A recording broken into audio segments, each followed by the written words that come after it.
초대 교회 교부 가운데 크리소스톰이라고 하는, 좀 발음이 어려운데요, 크리소스톰이라고 하는 교부가 있습니다. 그에 관한 하나의 정기인데요, 크리소스톰이 콘스탄티노플에 주교로 있을 때 하루는 자기 그 교구 내에 저 외딴 시골 교회를 이제 방문을 하는 일이 있었습니다. 그곳은 워낙 외딴 곳이기 때문에 오랫동안 사제, 우리로 치면은 담임 목회자가 없었어요. 그냥 교인들은 몇 명 있는데 교인들을 이끌어갈 만한 담임 목회자가 없어서 여러 가지로 어려움이 많은 그런 시골 교회였습니다. 자신이 그곳을 자주 방문하기도 어려운지라 그는 국리 끝에 한 가지 묘안을 냈습니다. 바로 신실한 믿음, 신실한 신앙을 가진 한 농부를 선택을 해서 그에게 짧은 기간 교육을 시켜가지고 그 교회의 사제로, 즉 그 교회의 담임 목회자로 세우고, 그리고 나서 그는 이제 자기의 교구인 콘스탄티노플로 다시금 돌아온 것입니다. 그런데 콘스탄티노플로 돌아온 뒤에 이 크리소스톰은 마음이 찜찜했습니다. 마음이 불안했던 거예요. 무엇 때문에? 아니, 내가 저 농부를 그 짧은 기간 동안에 교육을 시켜가지고 그 교회에 담임 목회자로 세워놨는데 그것이 정말 자격도 없는 사람이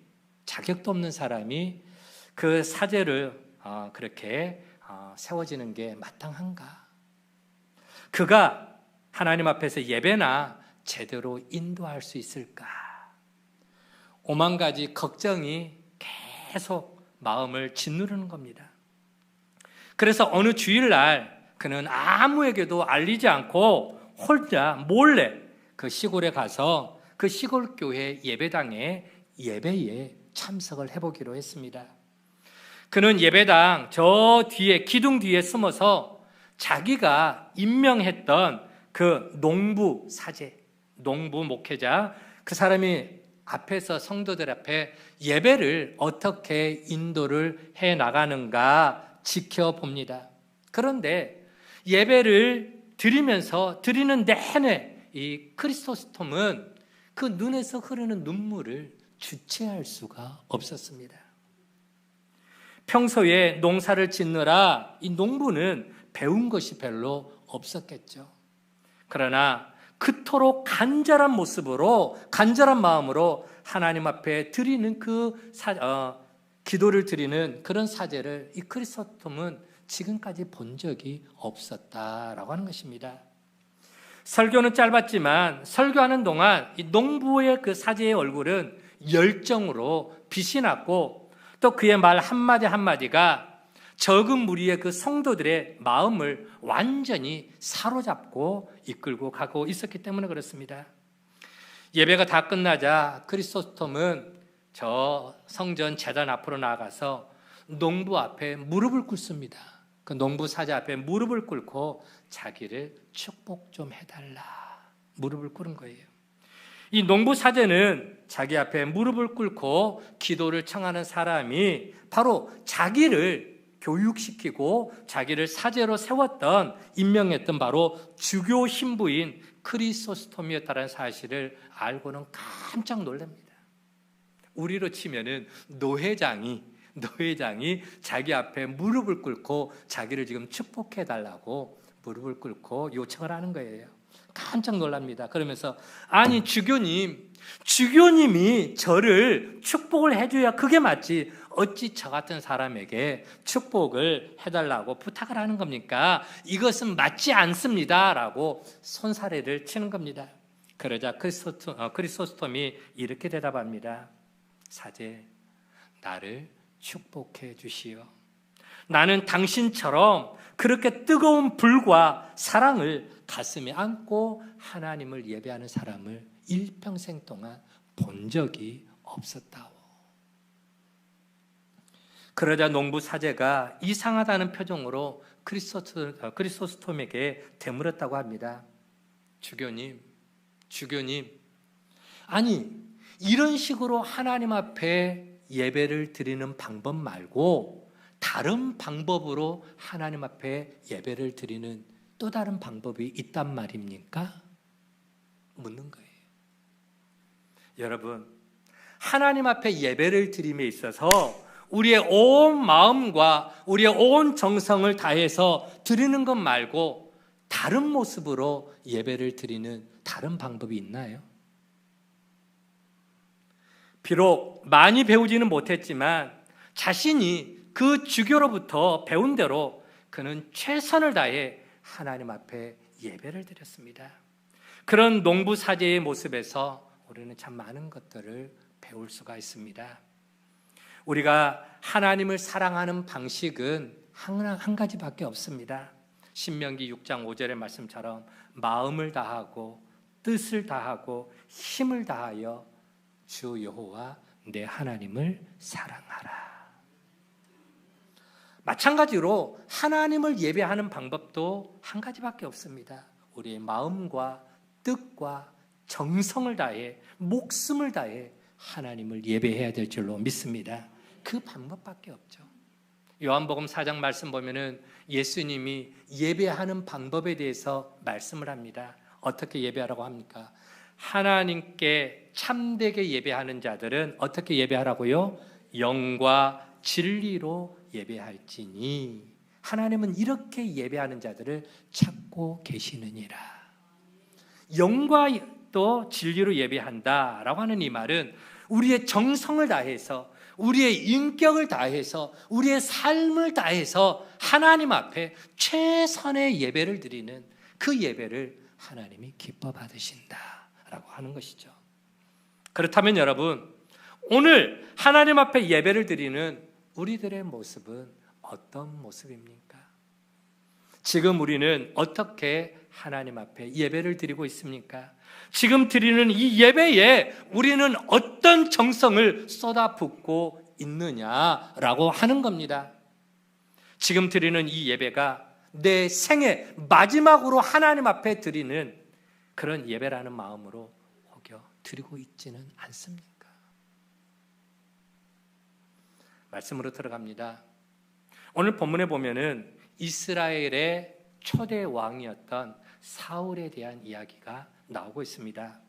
그런데 이 이야기를 보면은 오늘 본문 35절에 사울 왕이 하나님 앞에 제단을 쌓았는데, 즉 예배를 드렸는데 그것을 사울 왕이 하나님을 위하여 쌓은 처음 제단이었다라고 그렇게 말씀하고 있습니다. 본문 35절에 사울 왕이 하나님 앞에 처음으로 쌓은 제단, 처음으로 드린 예배였다라고 하는 거예요.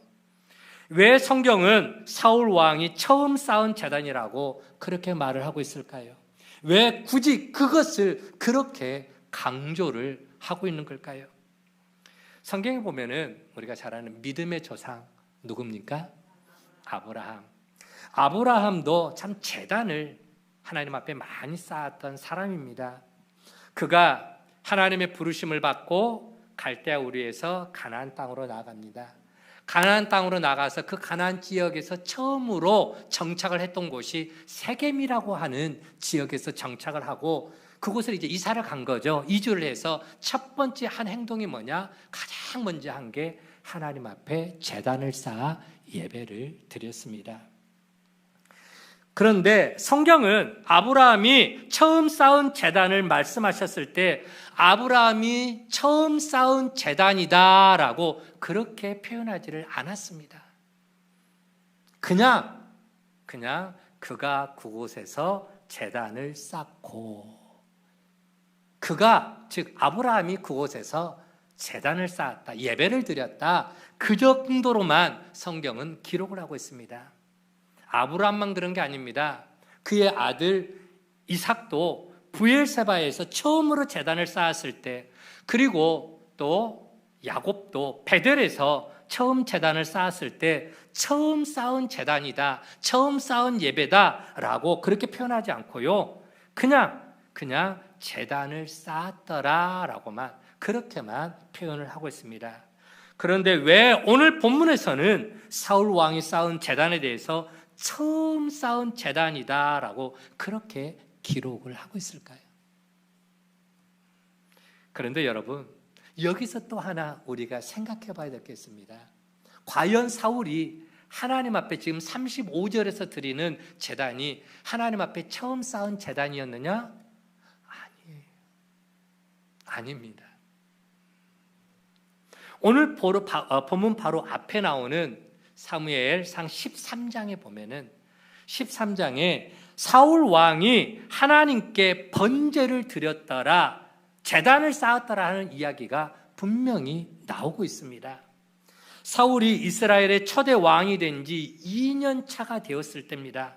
그때 그동안의 나라의 모습을 제대로 갖추지도 못했던 이스라엘이 이제는 왕을 세우고 이제는 또 나름대로의 이제 군대를 조직해서 어느 정도 나라의 면모를 어느 정도 갖추고 있었습니다. 그런 다음에 가장 먼저 치렀던 전쟁이 블레셋과의 이웃나라인 블레셋과의 전쟁이었죠. 13장 3절에 보면은 왕자 요나단이 자기가 거느리고 있는 1000명의 군사를 이끌고 이스라엘 땅 게바라고 하는 그 지역에 주둔하고 있던 블레셋의 수비대를 먼저 치고 공격을 했습니다. 그 소식을 듣고 블레셋이 이제 벌떼처럼 일어납니다. 벌떼처럼 일어나서 어마어마한 군대를 이끌고 이스라엘을 침공해 들어옵니다. 13장 5절에 그때 블레셋이 이스라엘을 침공할 때의 그 군대가 어느 정도였느냐? 군대 규모가 병거가 3만 명, 그리고 마병이 6천 명, 군사는 해변의 모래와 같이 많았더라. 셀 수 없이 많았더라. 한마디로 벌집을 쑤셔놓은 것처럼 요나단이, 사울 왕의 아들 요나단이 자기 밑에 있는 1000명의 군사를 데리고 가서 지금 벌집을 쏟아놓은 거예요. 쑤셔놓은 거예요. 1000명이 가서 벌집을 쑤셔놓는데 한 번 쑤셔놓으니까 병거가 3만 명, 마병이 6천 명, 그리고 군사는 해변에 모래같이 많았다. 자, 그런데 이제 막 사울 왕이 나라를 세우고 그 군대라고 해봐야 겨우 몇 명이었냐? 군대는 고작 3,000명밖에 되지 않았습니다. 그래서 사울 왕 자기 밑에 2,000명, 그리고 그의 아들인 왕자인 요나단에게 1,000명을 맡겨줬던 것이죠. 자, 그래서 이 정도밖에 안 된 이스라엘의 군사력이 그 엄청난 블레셋과 싸운다? 그거는 게임이 되지 않는 싸움이었다라고 하는 것입니다.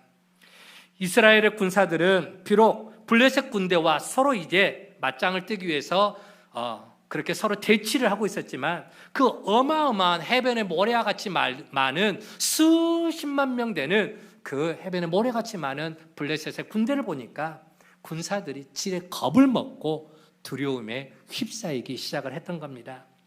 그때 사울 왕은 자기의 멘토였던, 영적인 멘토였던 사무엘 선지자를 급하게 불러들입니다. 이 전쟁에서, 블레셋과의 싸움도 되지 않는 전쟁에서 이길 수 있는 방법은 하나밖에 없습니다. 어떤 방법이 있을까요? 어떤 방법? 최점심 집사님 몰라요. 얼마 되지도 않는 군사력으로, 군대력으로 게임이 되지 않는 이 싸움에서 이스라엘이 이길 수 있는 유일한 방법은 하나밖에 없어요. 맞습니다.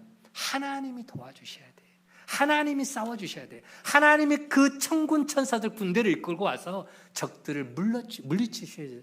우리가 전에 배웠던 하나님이 아수르 군대가 이스라엘의 그 이스라엘 예루살렘 성을 포기하고 있었을 때에 밤중에 하나님의 군대가 적군 18만 5천 명을 한꺼번에 죽여버린 일이 있었잖아요. 그런 것처럼 하나님이 나서서 싸워줘야 됩니다. 자, 그러려면은 하나님이 도와주시는 것밖에 방법이 없었는데, 그러려면은 하나님 앞에 제사를 드려야 돼, 예배를 드려야 됐습니다. 그런데 사무엘 선지자가 와서 그 제사를 인도해 줘야 되는데, 사무엘 선지자가 오기로 한 날짜에, 오기로 약속한 그 시간에 오지를 않았어요. 펑크를 냈습니다. 그러자 이스라엘의 군인들은 더 두려움에 휩싸이고 이 사람 저 사람 도망을 치기 시작합니다.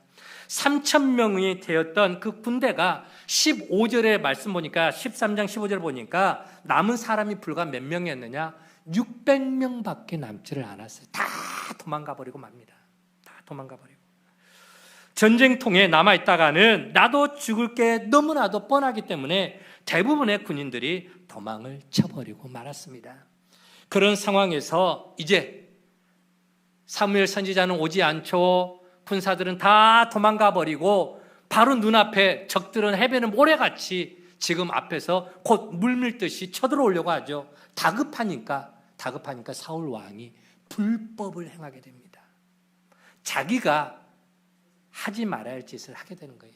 제사장이 해야 할 그 제사를 자기가 나서서 하나님 앞에 번제를 드리게 됩니다. 어쩌면 그것이 바로 사울 왕이 된 지 하나님 앞에 첫 번째 드렸던, 왕이 돼서 첫 번째 드렸던 바로 처음 쌓은 제단이었죠. 그런데 오늘 본문에서는 그것을 가지고 처음 쌓은 제단이라고 말하지를 않습니다. 그 다음에 넘어가서 오늘 우리가 함께 대하는 14장 35절의 말씀에 나오는 그 제단을 처음 쌓은 제단이다라고 그렇게 말씀을 하고 있죠.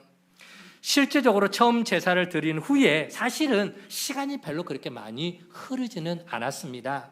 뒤늦게 나타난 사무엘 선지자는 자기를 제껴놓고 왕이 직접 나서서 제사를 드렸는데 제사장을 기다리지도 않고 자기가 왕이 주관해서 드린 그 제사를 향해서 사울 왕을 호되게 책망을 했습니다.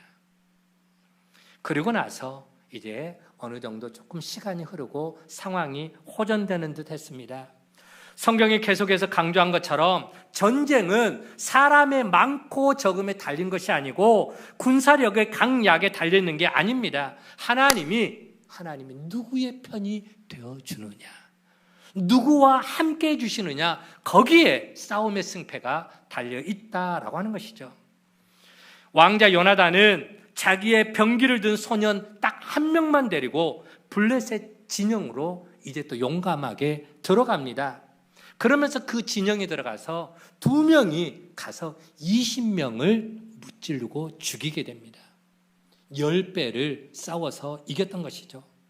이후에 요나단은 이 전쟁의 승패가 누구의 손에 달렸다? 하나님의 손에 달렸다라는 사실을 다시 한번 확신을 가지게 됩니다. 그래서 블레셋 진영에 이제 침투에 들어가기 전에 자기 무기 든 소년에게 이런 고백을 합니다. 사무엘상 14장 6절에 보니까 여호와의 구원은 사람의 많고 적음에 달리지 아니하였느니라 하면서 우리 함께 나가서 적들에게 나가자. 여러분, 전쟁은 하나님께 속한 것이다 라고 하는 그 성경의 가치를 그대로 요나단의 고백을 통해서 보여주고 있는 것이죠.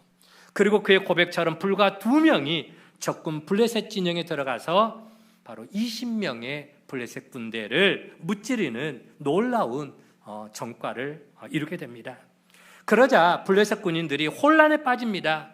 저 이스라엘 군인 2명이 그렇게 많은 10배나 많은 사람들을 죽였다면 비록 자기들이 숫자가 많다 할지라도 이스라엘과의 전쟁에서 혹여 자기들이 질 수도 있겠구나.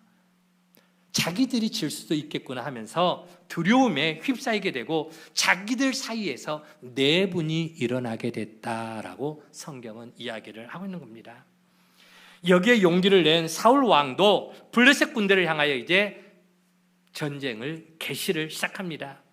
블레셋 편에 섰던 히브리 사람들이 이제는 사울 왕의 편으로 돌아서고 블레셋 사람을 두려워해서 들로 숲으로 그리고 동굴로 도망쳐버렸던 그런 이스라엘의 군인들도 이제는 분위기를 봐가면서 다시 군대로 돌아옵니다. 그래서 함께 힘을 합쳐서 블레셋과 전쟁을 치르게 되는데 이제는 승기를 누가 잡게 되는 겁니까? 이스라엘이 승기를 붙잡게 되는 것입니다. 자, 여기까지는 좋았는데 문제가 하나 생겼습니다. 어떤 문제가 생겼느냐? 전쟁의 승기는 이스라엘 쪽으로 돌아왔는데 이스라엘의 군사들이 너무나도 지치고 피곤한 거예요. 피곤했습니다. 왜? 그 얼마 되지도 않는 그 군사력을 가지고 해변에 모래같이 많은 저 적들을 상대하려고 하니까 여러분, 한 사람이 100명을 상대한다고 생각을 해보십시오. 지칠까요? 안 지칠까요? 지치죠. 힘들죠. 온종일 전쟁을 치르느라 피곤한 것도 있지만 또 하나 이유가 있습니다. 이때에 사울 왕이 이스라엘 전 군대에 뭘 명령을 내렸느냐? 금식령을 내렸어요. 전쟁을 치르는 이 군사들에게 더 먹고 힘을 내라고 할지도 못할 망정 금식령, 아무것도 입에 대지 말고 가서 나가서 싸우라. 여러분 같으면 싸우겠습니까? 지금 힘이 다 빠져버렸는데 가서 더 이상 쫓아갈 수가 없는 거예요. 전쟁의 승기는 이스라엘이 잡고 있는데 힘이 없어서 못 쫓아간다니까요. 자, 왕의 명령에 따라 아무것도 먹지 못하고 그렇게 전쟁을 치르던 이제 이스라엘 군사들, 블레셋 군사들이 이제 도망을 치는 모습을 보고 정신없이 쫓아갈 때는 몰랐어요. 근데 블레셋 지정에 가서 보니까 눈이 뒤집혀지는 일들이 벌어집니다. 어떤 일이 벌어지느냐? 바로 거기에 그 적들이 놓고 간 온갖 음식과 짐승들이 거기에 가득한 거예요. 소와 양과 그리고 또 어린 송아지들과 그런 것들이 막 거기서 매 하면서 이제 주인들이 다 놓고 도망을 가버렸으니까 적들을 쫓아갈 때는 몰랐어. 그런데 이제 그 양떼들을 보니까, 소나 송아지를 보니까 이제 배가, 허기가 이제 막 진 거예요. 그래서 이제 그 허기짐을 견디지 못하고 그 짐승들을 끌어다가 잡아서 고기를 먹는데 뭐째 먹었더라? 피째 먹었더라. 막 그 있잖아요. 고기를 먹는데 막 삐가 뚝뚝 떨어지는 생고기를 막 입에다가 막 주워 담는 거예요. 자, 그런데 여러분, 우리가 잘 아는 것처럼 하나님의 말씀에는, 율법에는 절대 어떻게 먹지 말아라? 음식을 먹되, 고기를 먹되 피째 먹지를 말아라. 왜요? 피에는 생명이 있기 때문에 그렇습니다. 그래서 이스라엘 백성들은 왕의 명령을 지키려다가 하나님의 율법을 어겨버리고 하나님 앞에 죄를 범하고 말았습니다. 뒤늦게 자신의 잘못을 깨달은 사울이 율법을 어긴 군사들을 책망을 하면서도, 그러면서도 허기진 군사들을 달래기 위해서 짐승을 잡아서 고기를 먹게 했습니다. 그러면서 뭐째는 먹지 말아라, 피까지는 먹지 말아라. 그게 바로 오늘 우리가 읽은 본문 31절에서 34절까지의 말씀입니다. 자, 그리고 나서 사울이 하나님 앞에 35절에 가면은 제단을 쌓았더라. 하나님께 제단을 쌓았는데 그것이 사울이 쌓은 첫 번째 제단, 첫 번째 제사였다라고 그렇게 기록을 하고 있습니다. 실제적으로 오늘 본문 35절에 기록된 그 제단을 사울 왕이 첫 번째 드리는 제단이 아닙니다. 앞서 13장에서 미리 하나님 앞에 번제를 드린 게 있었었죠. 그럼에도 오늘 본문은 두 번째 드린 제사를 첫 번째 드린 제단이었다라고, 제사였다라고 그렇게 기록을 하고 있습니다. 자, 그러면 여러분 생각해 보세요. 왜 두 번째 드리는 오늘 본문에 나와 있는 이 제사가 성경은 첫 번째 사울이 드린 제사라고 그렇게 표현을 하고 있을까요? 이유가 있지 않았겠습니까? 두 가지의 이유가 있었을 겁니다. 첫 번째로는 앞서 13장에 나오는 제사는 누가 인도한 거예요? 사울 왕이. 제사장이 아닌 사울 자신이 드린 하나님 앞에 불법을 행한 제사였다라고 하는 거예요. 그 제사는 하나님 인정을 한다 안 한다? 하지 않는 제사다. 그런데 이번에 드린 제사는 사울 왕이 드린 제사가 아니에요. 제사장을 데려다가 하나님 앞에 공식적으로 드린 제사였다라고 하는 것입니다. 제사를 드리도록 구별된 제사장이 드린 첫 번째 제사가 바로 오늘 본문에 나오는 제사라고 하는 것이죠. 오늘 본문 바로 앞에 18절에 의하면은 사울은 제사장 아히야에게 하나님의 법궤를 가져오도록 명령을 내립니다. 비록 사무엘 선지자는 아니었지만 사울은 제사장 아히야를 불렀고 그로 하여금 그 제사장으로 하여금 제사를 인도하도록 그렇게 부탁을 드렸던 것입니다. 그래서 정식적으로 하나님의 말씀대로 드린 첫 번째 제사가 바로 오늘 본문의 제사였고 그 제사를 드림이 사울이 처음 드린 제단이었다라고 성경은 그렇게 표현을 하고 있는 것입니다.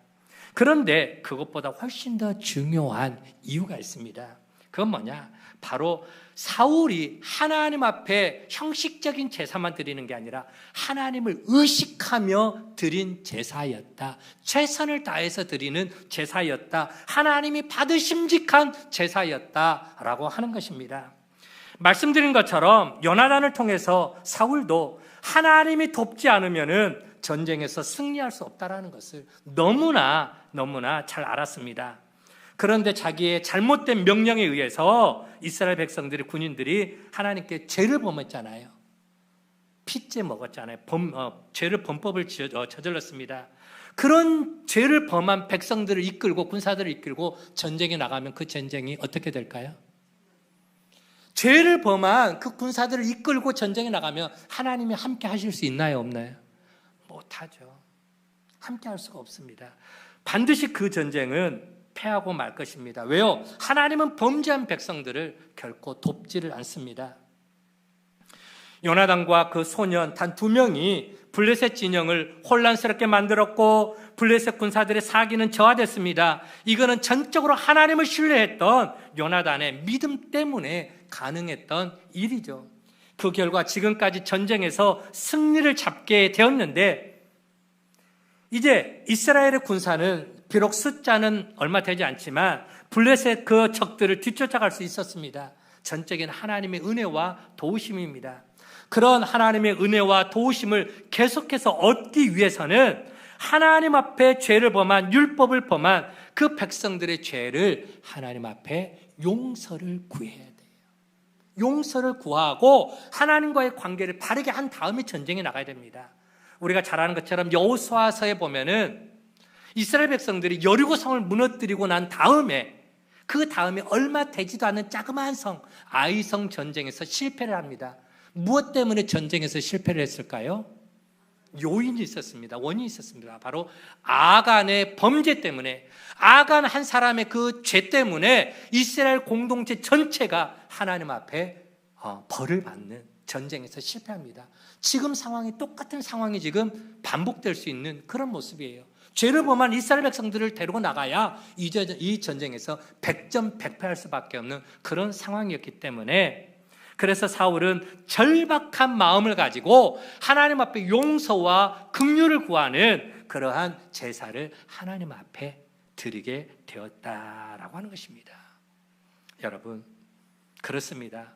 오늘 하나님 앞에 나아가는 우리의 예배자의 마음이 바로 이런 마음이 되어야 될 줄로 믿습니다. 이런 절박한 마음, 긍휼을 구하는 마음. 예배를 드릴 때에 우리에게 필요한 믿음이 뭐냐? 믿음 가운데 하나가 뭐냐? 죄에 대한 절박감입니다. 우리가 하나님의 백성이기 때문에 하나님께서 우리를 도우시기 위해서 언제나 우리와 함께 하시는 하나님, 이거는 분명한 사실입니다. 그런데 우리와 함께 하신다고 해서 반드시 우리를 도와주시는 것은 아니다라고 하는 거예요. 지난 주일날 말씀을 드렸습니다. 어떻게 제가 비유를 들어서 말씀드렸느냐?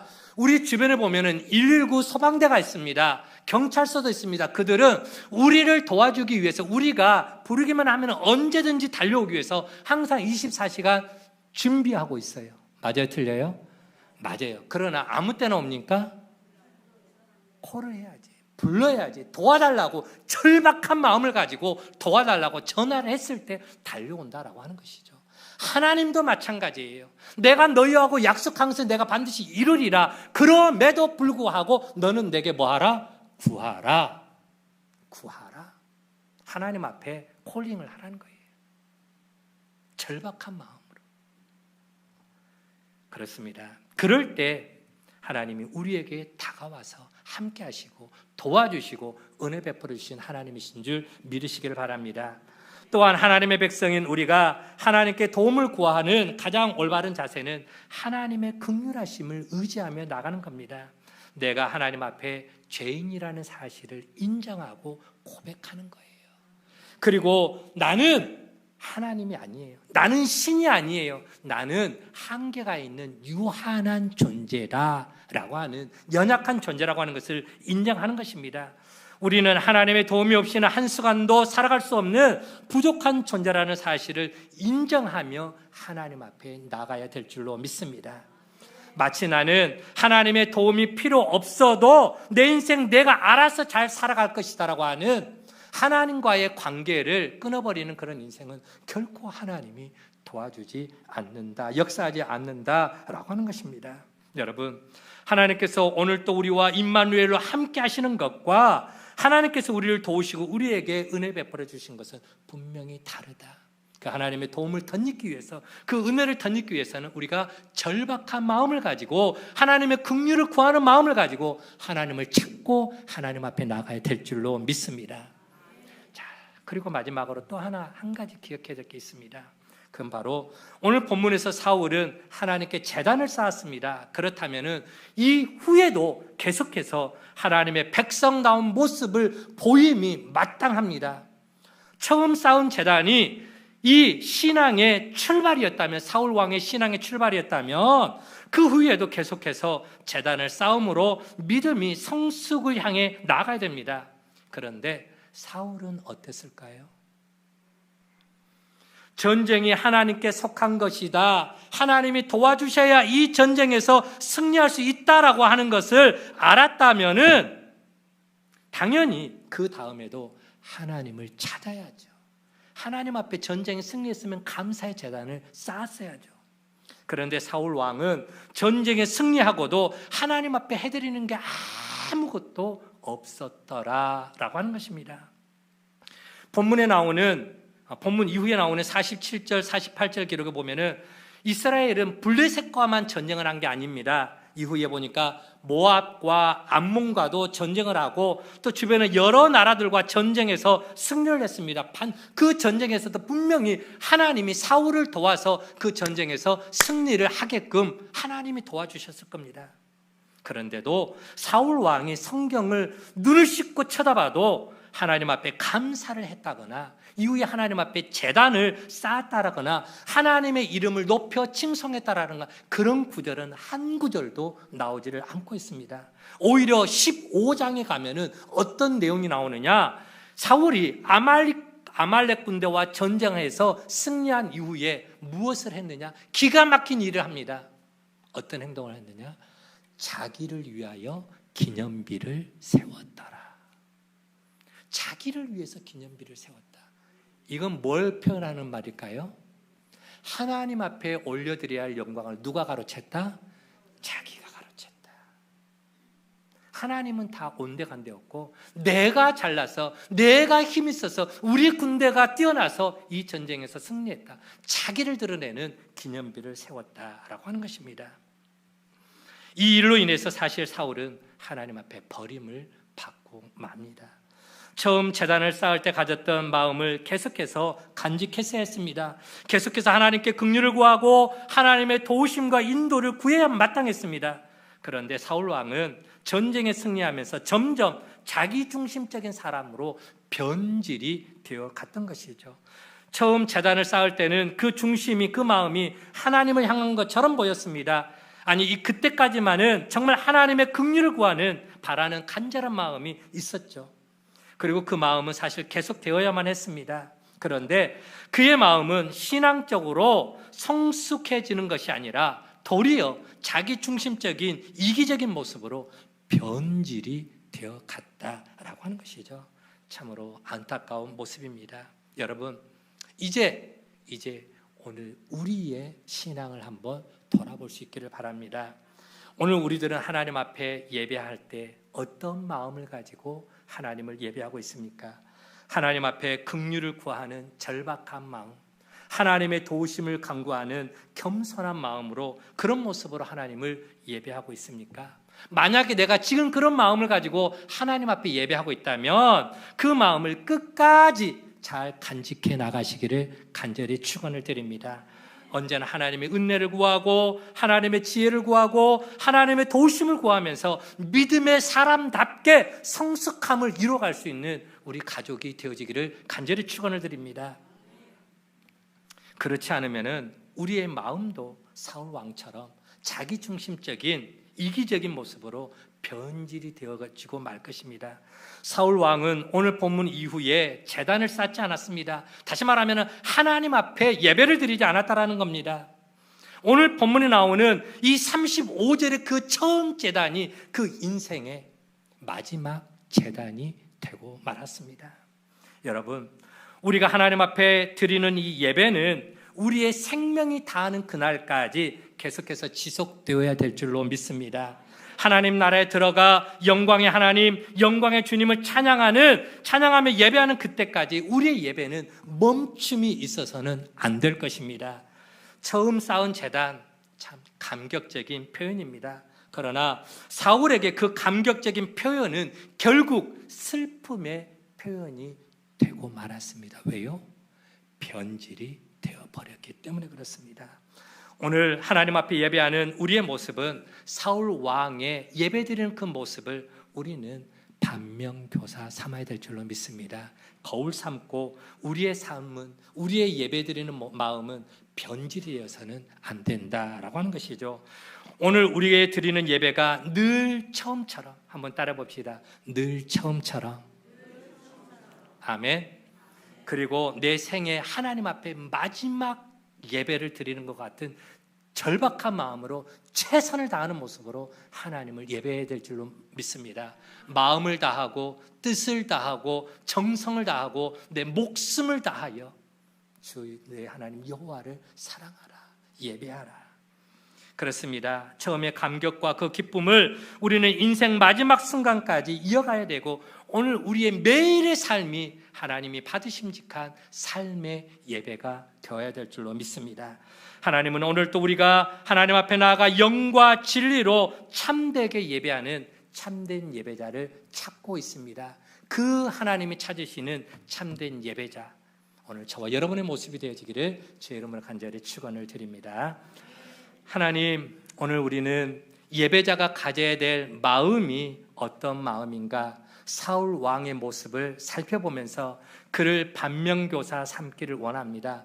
하나님 앞에 그가 나아가 처음으로 제단을 쌓았던 모습은 순수한 마음이었습니다. 하나님이 아니면은 결코 이 전쟁에서 이길 수 없는 절박한 마음을 가지고 최선을 다해서 하나님을 예배했을 것입니다. 하나님은 그 예배를 기쁘게 받으시고 저를 도와서 그 엄청난 대적 블레셋을 하나님이 물리쳐 주셨는 것을 우리는 보게 됩니다. 그러나 거기까지였습니다. 사울 왕은 하나님을 향한 그 예배자의 그 처음의 마음을 지속하지 못하고 이후에는 변질되어 하나님이 받으셔야 할 영광까지 가로채는 안타까운 모습을 보여주고 있습니다.